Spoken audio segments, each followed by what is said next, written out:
Zé Marcos, muito obrigada pelo convite. Que bom ter você aqui conosco.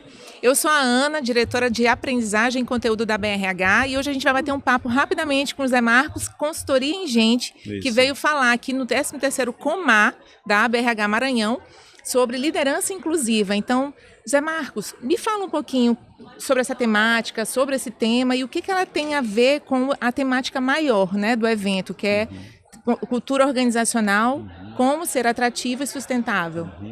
Bom, Ana, muito prazer. Obrigado pelo convite de estar aqui. Eu agradeço também a BRH Maranhão, o Edilson, todo mundo, né?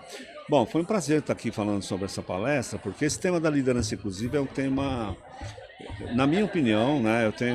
Eu trabalho há 27 anos em consultoria e, e praticamente 16 anos na grande Big Four Deloitte, né, como diretor líder dessa área de diversidade, equidade e inclusão, serviços de consultoria, Legal. e agora tocando a consultoria em gente, que é a minha consultoria. E tanto antes, né, na consultoria Big Four, quanto agora, eu falo sempre a mesma coisa, que a transformação da sociedade em geral, né, seja as instituições religiosas, a sociedade civil, as escolas, as universidades e as empresas, elas passam, a base deve ser, de agora em diante, né, nesse novo mundo, principalmente pós-pandemia, que a gente viveu e ainda estamos vivendo com menos intensidade, a liderança.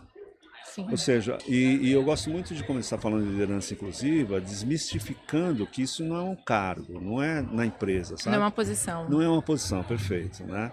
São comportamentos que qualquer pessoa pode desenvolver. São comportamentos que muita gente já tem, inclusive. Né? A gente ouviu hoje nas palestras, aliás, os painéis maravilhosos aqui, né? A gente ouviu falar de coisas como compaixão, Sim. né? Como empatia, como resiliência, como justiça social. Tudo isso são temas que têm tudo a ver com a liderança inclusiva. Então, o primeiro ponto não é um cargo, né? São comportamentos que qualquer pessoa ou já tem ou pode desenvolver e que é a base, porque toda transformação, seja na empresa, na sociedade, ela começa por uma liderança. Uma Verdade. sociedade, por exemplo, um país, se tem uma liderança forte, uma liderança inclusiva, é uma coisa. Se tem uma liderança que realmente é tóxica e que não entende que justiça social é base para tudo, oportunidades iguais de crescimento, desenvolvimento, carreira também é importante, você tem outro país totalmente diferente. Caso Então contrário, essa é a base. caso contrário, a gente gera ali uma sensação de privilégio dentro da própria organização, né? E na Exatamente. vida, já que a gente está falando de uma transformação social, mas É dentro da isso. organização traz aquela sensação de privilégio e isso vai minando as Isso. relações, né? Exato. Afetando o clima. Você falou uma palavra-chave para mim, que é privilégio, né? Quando a gente fala assim de inclusão, de diversidade, a primeira coisa que vem é um entendimento equivocado de algumas pessoas, e graças a Deus esse número de pessoas equivocadas está diminuindo por meio desse trabalho, né, que a gente faz, e que outras consultorias também fazem, de que você está privilegiando um grupo de pessoas em detrimento a outras pessoas. Isso não é verdade, né? Porque a gente estaria fazendo isso se nós tivéssemos, por exemplo, ô Anatiele, você é diretora, sai daí que eu vou colocar uma mulher LGBT+, no seu lugar, só por ela ser LGBT+. Ou então, José Marcos, você é um homem negro, mas já deu a sua contribuição, eu quero colocar uma pessoa com deficiência. Então não é isso, né? É despertar na sociedade em geral que a gente tem um país muito diverso e que essa diversidade sempre existiu. É porque a gente está falando, na verdade, de equidade. É né? isso, Quando exatamente. Quando a gente fala de equidade, Isso. aí a percepção de privilégio, ela começa a ter um pouquinho mais de, digamos assim, quanto mais equidade nós propusermos, nós ofertarmos, nós tratarmos nas relações, os privilégios vão ficar cada vez menos evidentes. Você, magistralmente você falou, é equidade o ponto, né? Então ninguém quer assistencialismo, como foi falado aqui, ninguém quer esmola, não é isso que nós estamos falando. Perfeito. Nós estamos falando assim, que a gente construiu um país, o mundo mas vamos focar no Brasil, né? Que o projeto Brasil, o projeto de país, é um país totalmente injusto, né? Então a base é essa. Mas quando a gente começa a falar disso, de novo, a gente não está falando de assistencialismo, né? A gente está falando assim, ó, nós já temos aí, principalmente nos últimos 20 anos, onde nós tivemos aí algum progresso, tivemos atrasos também, tivemos aí recorrências que não foram boas nos últimos anos, mas esse progresso gerou um ambiente no país assim, completamente palpável, provável que as pessoas que são diferentes do normativo, digamos assim, em liderança, elas também são competentes. E elas querem exatamente o que você falou, equidade de oportunidades, para mostrar que são também competentes, também geram receita para as empresas, ou são líderes da sociedade também que precisam ter um lugar, ou são juízas e juízes que não são brancos, por exemplo, para dizer a grande maioria são pessoas brancas, por exemplo, que podem ter um assento realmente num cargo, né, de justiça, por exemplo, enfim, é isso que a gente está falando. Né? Como é que você acha, então, que a empresa poderia, que tipo de comportamentos dentro da empresa ela poderia começar a fomentar ou estimular mais para que essa cultura organizacional inclusiva viesse a ser mais evidente? E aí o próprio nome, como eu falei, liderança inclusiva não é um cargo, mas para você criar um ambiente inclusivo de trabalho, né, onde você tem equidade, etc., as pessoas tenham um maior pertencimento, né, você precisa iniciar aí sim pela hierarquia alta. Né?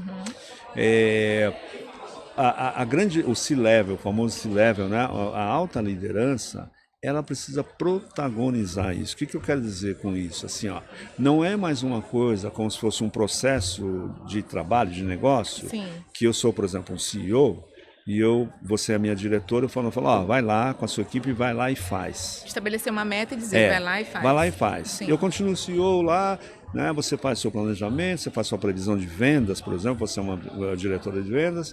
Aí no mês que vem vamos ver budget, vamos ver isso, vamos ver, atingiu a meta? Não. Reprojeta e segue o barco. Não é isso que a gente está falando, né? E também são comportamentos que você também não instala como se fosse um software. Ó, vamos atualizar nosso sistema ERP aqui. Vem cá uns consultores de tecnologia, instala um software diferente e vai. Comportamento é cultura. Então, por isso que a liderança ela tem que dar o exemplo fazendo, se comprometendo com a equidade, se comprometendo em entender que empresa que ele tem nas mãos ou ela tem nas mãos, né? E isso se faz, a mudança se faz quando você sabe o que você tem na mão. Ninguém muda o que não conhece, né? Então, a partir daí, você fala, poxa, e a gente vê experiência própria, né? Experiências reais, a gente vê muito depoimento assim, nossa, eu não sabia que eu era líder de uma empresa assim, onde eu tenho assédio, onde eu tenho pessoas que estão há 7 anos no mesmo cargo sem uma promoção, onde eu não tenho nenhuma pessoa com deficiência como líder na minha equipe.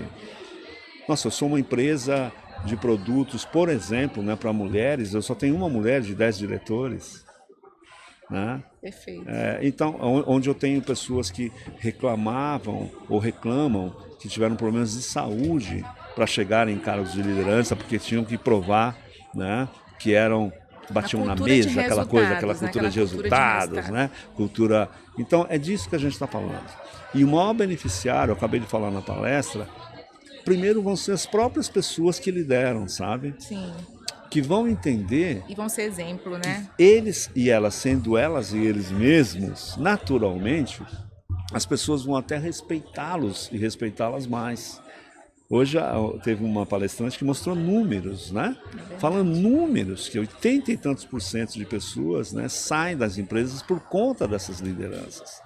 Por conta de assédio, por conta de violência verbal, por uma comunicação violenta, por um relacionamento totalmente tóxico, né? Então é disso que a gente está falando. E é maravilhoso você falar isso, porque isso conversa com a temática geral do evento, exato, né? Cultura organizacional, exato, como ser atrativo e sustentável. Isso. Se nós partirmos desse princípio de uma liderança inclusiva que compreende e tem esse valor da equidade bem enraizado, a gente já está num bom caminho. Exato, né? Porque sustentabilidade, aí vem sempre o ESG, como, né, a gente está falando aqui, e uma coisa que eu sempre também bato numa tecla é o seguinte, a questão da equidade, da inclusão, não está só no S ali, está em todas as 3 letras, né?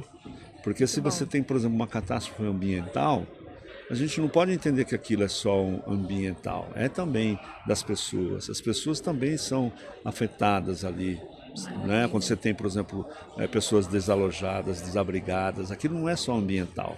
Né? Aquilo afeta a saúde mental dessas pessoas, a autoestima dessas pessoas. Né? Quando você tem o social, obviamente, estão ali os temas mais afeitos, né? Como trabalho análogo à escravidão, combate ao trabalho análogo à escravidão, direitos humanos, a diversidade, equidade e inclusão, pertencimento, está tudo ali no S. Mas quando você tem governança, você tem a própria liderança, as regras de compliance, de ética, de governança. Né? O ponto é que a alta liderança, eu gosto sempre de frisar esse ponto, ela não comanda as empresas, ela governa, ela está num nível hierárquico que ela não chega na base. Né? Então, por isso que a liderança inclusiva, como comportamento, ela precisa ser cascateada, né? Para todos os níveis de liderança, inclusive a baixa liderança, quem está diretamente ali numa coordenação, como encarregado ou encarregada de uma mina, de uma fábrica, né? Ou imagina isso na sociedade também, nas organizações não governamentais, na sociedade em geral, nas sociedades religiosas, né? Então é um comportamento que precisa ser cascateado, precisa permear todas as camadas, né? Para você liderar a partir do centro e não mais do topo, sabe?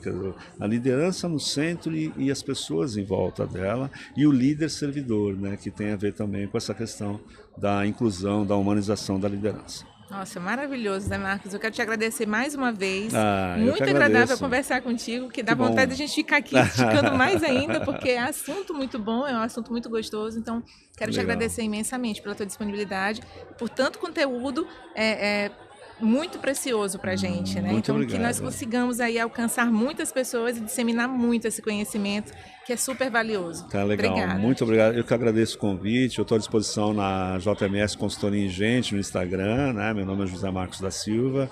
E estamos lá, é um prazer conhecer vocês e estar aqui, né, finalmente em São Luís do Maranhão, que eu tinha esse problema de caráter na minha vida, que eu não conhecia ainda São Luís do Maranhão. Vez? É a primeira vez, eu estou encantado. Que legal. Meus agradecimentos. Bem-vindo tá? à ilha. Muito obrigado, muito obrigado. Obrigada. Obrigado eu.